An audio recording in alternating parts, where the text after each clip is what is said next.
behind me, I'll identify everybody who's here at the press conference. My name is they'll probably take no questions.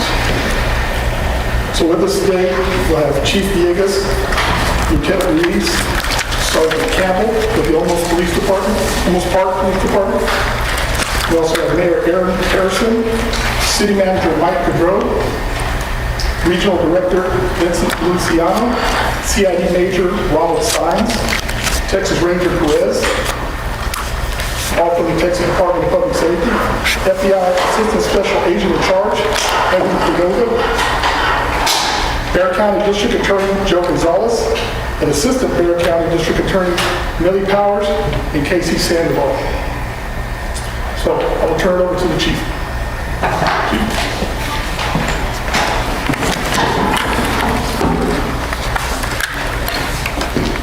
Good afternoon. Yesterday, the Olmos Park Police Department, along with the Texas Rangers, have charged Brad Chandler Simpson with murder and the death of his wife, Suzanne Clark Simpson.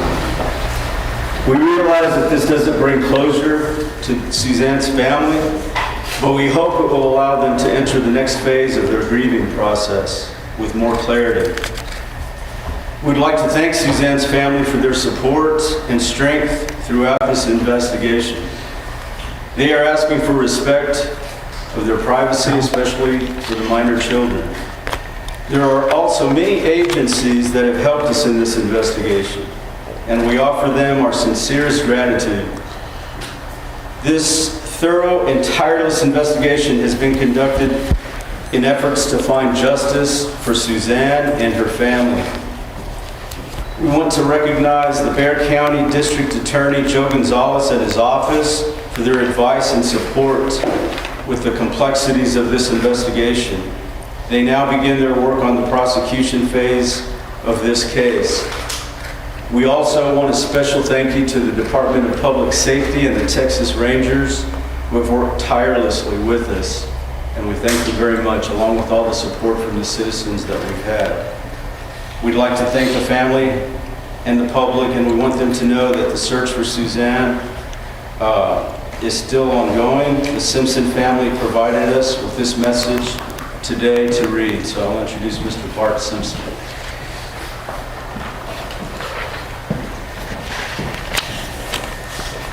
Thank you, Chief. It's always important to do what is right, especially when it is most difficult. The situation is heartbreaking for us, but it brings some peace to our family, knowing that the authorities have gathered enough evidence to move forward with charges. This helps us come to terms with the reality that Suzanne is no longer with us, allowing us to continue the difficult process of grieving and focus on rebuilding our lives for the sake of the children and our extended family. We remain deeply appreciative of the Olmos Park Police Department, the Texas Rangers, Texas DPS, and all assisting law enforcement agencies involved in their dedication and determination to help us find Suzanne. We're also incredibly grateful for the support of our amazing, loving community, and for everyone who has reached out, supported us, and kept us in their prayers. It is our sincere hope and prayer that Brad will find the compassion and courage to end his family's suffering by cooperating with the authorities to help us find his wife. Thank you very much.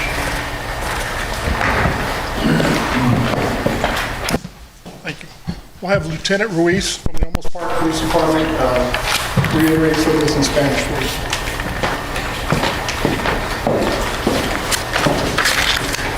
Hola. Ayer junto con los Texas Rangers de Texas acusamos a Brad Chandler Simpson de asesinato por la muerte de su esposa. All right, you just heard there from the Chief of Police for the Olmos Park Police Department, as well as Barton Simpson. That is Brad Simpson's brother. Of course, Brad being Suzanne's wife. I believe that's the first time that we have seen Barton Simpson on camera. addressing this. He's put out a lot of statements over the past couple of weeks on social media, things in writing, but that's the first time we have heard him publicly address this case. We'll get to that in just a second, but as far as the update we heard from the chief of police, there wasn't much new that came out of that. We did hear, of course, about the charge of murder, which we knew yesterday for Brad. What did you get from that? The chief also confirmed that the search for Suzanne is still ongoing. So her remains, her body have not been found at this point. Barton Simpson spoke briefly and confirmed what we'd been hearing the last few weeks, that Brad continues to not cooperate with law enforcement. He said he hopes his brother finds the, quote, compassion and courage, end quote, to cooperate with investigators as they attempt to search for physical evidence, something that will essentially make this murder charge stick if and when it goes to trial. And yesterday, with that murder charge, you just saw that graphic there that shows the new bonds totaling what Brad Simpson is facing, $5 million for those new charges. He's been in jail for weeks now, but yesterday was the first time that he was charged in direct connection with Suzanne's disappearance. And that murder charge is the first time that we have seen law enforcement outwardly acknowledge they believe she was killed. Right. There was some sort of coded language when they were searching at the landfill in southeast Bexar County. They had hoped to find remains. The chief spoke a few times and in messages to the city of Olmos Park about bringing closure to this incident, and that's usually not the language you use when you're discussing a potential search for a missing person, rather a search for remains and physical evidence of a crime taking place. Yeah, and this yesterday, what you were out here witnessing all of this. Talk about what took place in this video yesterday. So we were told that investigators were in the process of getting a murder warrant signed to arrest Brad Simpson, and that they were going to give him one more chance to confess to the crime. And that required DPS, Olmos Park Police, and a member of the Bexar County Sheriff's Office Fugitive Apprehension Unit. They actually removed Simpson from the jail, left about 1:15 in the afternoon, went to a DPS station, and then less than 2 hours later, the same convoy returned with Simpson. He was taken into the Sally Port, which is the start of the secure facility at the south end of the jail, and within a couple of minutes of them arriving back at the jail, he was officially charged with murder, and those records, the record of his arrest then was posted publicly. As we keep talking about these latest developments, I want to talk to our live stream producer, Landon, really quickly. If you hear questions being asked and we need to dip back into that press conference to gather some of that information, I want to make sure that we do that. So just keep me, okay, they are asking questions now. All right, let's go back to the Olmos Park Police Department, where DPS now is taking some questions from reporters. What kind of information did the public come forward with that would help your investigation? I don't have that either. I do know that some people had reached out to the Olmos Park PD and to the Rangers with some information, but I don't have any specific information from the public. You know, several people in our newsroom got several text messages. I got two. Go ahead. Is it going to be possible to make contact with his children? I'm sorry? Has Brad Simpson had contact with his children? Not that I know of. So I know we got several texts earlier this week asking for our emails, knowing that something was coming this Thursday, and Brad Simpson was charged with murder on Thursday. Did you guys know that you were going to charge him with murder when, you know, we were getting that heads up that we were going to get information on Thursday? So I got that information just like everybody else. I think when they came up with enough evidence and information to take it to the DA's office, they did so this week, and that's why we're meeting today. Had it been earlier, then we probably would have had a press conference earlier. Is there anything you can tell us about warrants and technology? How long does it normally take to get the information from a phone, or you guys released that picture of Brad's truck to us? Have you found anything on the GPS of that truck that helped? I don't have any information on that. Have you done any more searches since the landfill? I do know that they continue to search. I can't give you the areas, but yes, they have searched other locations. How confident are you all that you will find Suzanne's body? I know that they're not going to stop searching, so. So at this point, you're still accepting tips from the public for that search? Yeah, and we had put out the phone number information to the Olmos Park PD, so if anybody has any additional information, feel free to contact the department. Is Brad Simpson asking for anything in exchange for cooperation I here? have no information on that. So at this point of the investigation, so yo como San Lucio, District Attorney's Officer Yo Gonzalo Cosito. So you're saying that the case is already in the hands of the DA, even when? So he's going to start? They're going to start working on their part of the prosecution. So once he was charged with murder, that information is presented to the DA. So now they begin their part of the investigation and the prosecution phase. Even when there's an investigation going on, still? As we still search for Suzanne and anything comes up, like I said, we don't just stop the investigation once we hit the DA's office if any additional information comes up. But as of right now, he's been charged and the DA's taking their part in the process. How rare is it to charge someone with murder without having a body? What does it take to do that? Enough information for the DA to take it. Are there nonprofits still involved in the search? Not that I know of. 2 more. I'm Sergeant Dion Cockrell, PI with the Texas Department of Public Safety. Last name Cockrell. The first name? Dion, D-E-O-N. Why is it important that the Texas Rangers were brought in on this? Well, I think it's such a big case, and the Olmos Park PD asked for their assistance, and as a state agency, we assist all local and other agencies. All right, that's a sergeant there from the Texas Department of Public Safety taking reporter follow-up questions after that briefing from the Olmos Park police chief.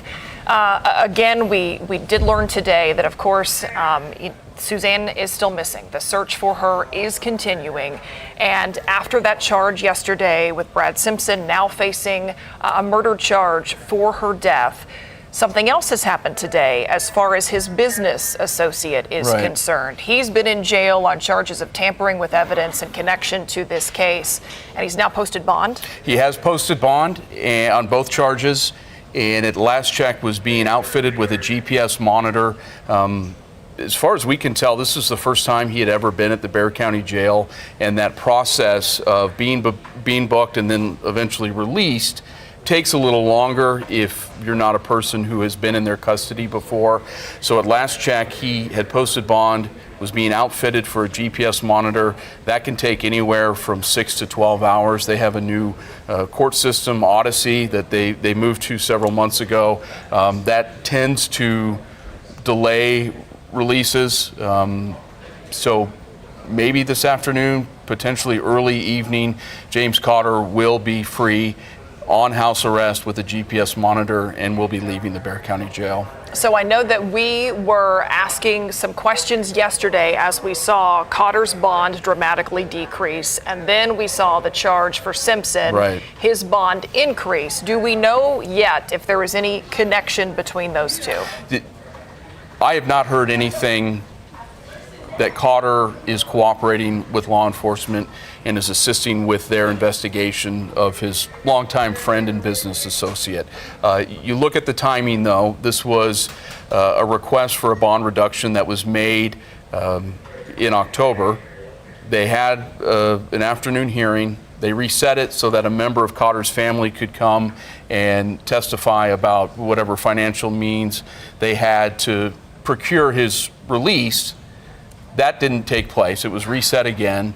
And then sort of out of nowhere in the middle of the day yesterday, an hour before Simpson was taken from the jail to be questioned again, Cotter gets the bond reduction by 90% down to $100,000, which he has been able to pay at this point and is on the precipice of being released from jail. So without hearing from law enforcement, we couldn't confirm that he's essentially flipped on Simpson or is cooperating in any way, but I think it would be silly to not look at the timeline of how things played out yesterday. Yeah, the timing raises a whole lot of questions that we're still trying to get the answers to.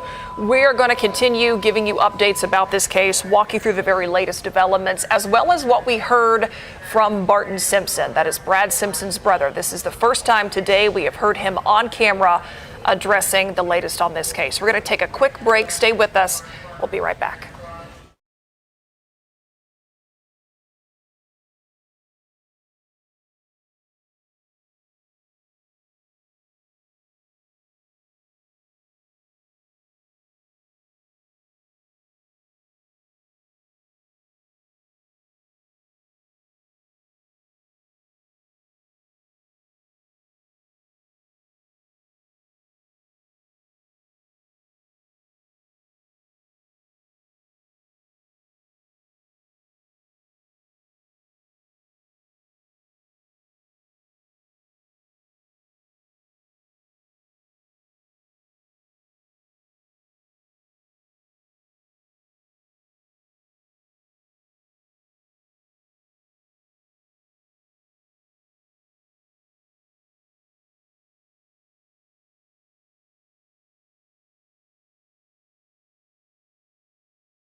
Welcome back to this live stream update here on the Suzanne Simpson case. We just got a briefing from Olmos Park Police as well as DPS. Dylan Collier here, and we're going to talk about a 30-day timeline that is now in place in this case. I want you to explain that in just a minute. I want to go back to the police department, though, where our Daniela Ibarra is standing by. Daniela, you just were there in person hearing from Olmos Park Police and DPS. Anything that really stood out to you? We had to kind of dip out of the DPS briefing there with Sergeant Cockrell. What's the thing that you really feel like is the highlight? The fact that they didn't answer any of our questions, specifically the Olmos Park Police Chief didn't answer any of our questions. Before the press conference started, we got told that we weren't going to be able to ask questions, but of course we're journalists, we have to ask questions, and there's so much attention on this case. We don't have a lot of answers to things, so one of the things that I asked the police chief is, how is Brad Simpson cooperating? He didn't answer that. It was also notable that the family members were here, like you mentioned, Barton Simpson, he got emotional about this case when he was making statements up here. And District Attorney Joe Gonzalez was also here. He didn't make any statements, he didn't answer any questions. But one thing that the DPS Sergeant Dion Cockrell did tell us is that they are still continuing to look for Suzanne. A reporter asked him, well, have you guys been looking in other spots since those landfill searches? And they said, yes, they've been actively looking, but of course they still have not found her, and that's one thing that we're gonna wait to see where and when they do that. But they did say that they believe she is in the Bandera area. In the Bandera area, okay, so, that was the second location that they really searched after the home in the area right outside. Well, that was Bernie. As far as I can remember, I don't think they've been in Bandera. To Bandera to search. No. I know they visited Bandera because he has a family ranch up there, but I don't recall any formal law enforcement searches in the Bandera area. Okay, so Daniela, they said that is where they believe her remains are located, somewhere in the Bandera area. Yeah, that's what they stated up here when they were asked about it. Okay, so, and you explained the connection to Bandera there in that original arrest affidavit for Brad Simpson. Law enforcement explained he had told them he had gone there, and it was that very cryptic. He was separating himself from the family. Their family has a ranch there. He, I believe, has some property out there as well that's kind of all connected, so that would be the connection there. And speaking of the family, you talked about Barton Simpson, him getting emotional, and the first thing he said is what stuck with me. It is always important to do what is right, especially when it is the most difficult. This has to, of course, been an incredibly difficult time for his family, and I'm reading between the lines here, but it sounds like that is speaking to his involvement in speaking with law enforcement and talking about his brother's potential involvement in this case. Right. What else did he say? What did Barton say that really stood out to you? Daniela. I mean, just the fact that, he wants to find Suzanne. That's something I know. I texted him yesterday. He said that was something that was super important to him. And that's one thing, like the law enforcement officials up here said, is that they said that they will not stop until they find her. All right, so it sounds like that search is focusing on the Bandera area. Daniela, thanks for being out there and giving us that update. Dylan, I want to ask you about what I alluded to earlier, this 30-day clock, essentially, that is tied to this case. What's the significance of that? So the Texas Code of Criminal Procedure allows a prosecutor, someone who represents the state's interest in a criminal case, to file to have a warrant sealed. It's usually done in search warrants. It's rarely done at the state level, though. You see it a lot in federal criminal cases. You hear about a warrant was just unsealed. But in this case, this is now the second time since early October that law enforcement has asked and been granted a request to seal a warrant. The first one was the search at the landfill in southeast Bexar County that, as far as we can tell, did not turn up any tangible evidence in this case. And then the murder warrant itself for Brad Simpson, a judge agreed to seal it for 30 days. There is a section of the Texas Code of Criminal Procedure that allows the prosecutor to go back within those 30 days and ask for another 30-day extension. So essentially, if physical evidence, if Suzanne's remains, or what investigators need to make the murder charge stick, They're now on a clock of 60 days to do so. Before, this becomes a situation where a defense attorney for Simpson can say, let's go to trial, show us the body. Do you not have a body? We ask that the state dismiss the case or that the judge throw it out. Yeah, and we have talked with former prosecutors about that, about prosecuting a case in which there is no body. It's not impossible. It's been done, but it's incredibly difficult to do. I do not see it happening here in Bexar County. Just from with what you know, being in this market for as long as I have, you can always draw comparisons between this case and the Andreen McDonald case, and that was a situation where they waited to find her remains before charging Andre, the husband, with murder instead of just trying to conceal evidence, and sort of the lesser charges that you saw filed against Brad. Yeah. Okay, so now, the very latest update is the police chief from Olmos Park really acknowledging publicly now the murder charge against Brad today, saying that they have not found Suzanne. They are continuing to look, and perhaps that biggest nugget that Danielle gave us is law enforcement believes she is somewhere in the Bandera area. Yep. So we're going to continue to stay on top of this. We have a timeline on our website that walks you through this entire case. Suzanne was last seen October 6th in the Olmos Park area, reported missing the 7th. Brad Simpson was arrested on the 9th. All of these developments have come, in some cases, rapid fire over the last 24 hours. So we're going to wrap this up here, and then, of course, we'll keep you updated on ksat.com. Dylan, thanks for your insight, No problem. as always. Check out ksat.com, and we'll see you at 5 and 6 o'clock.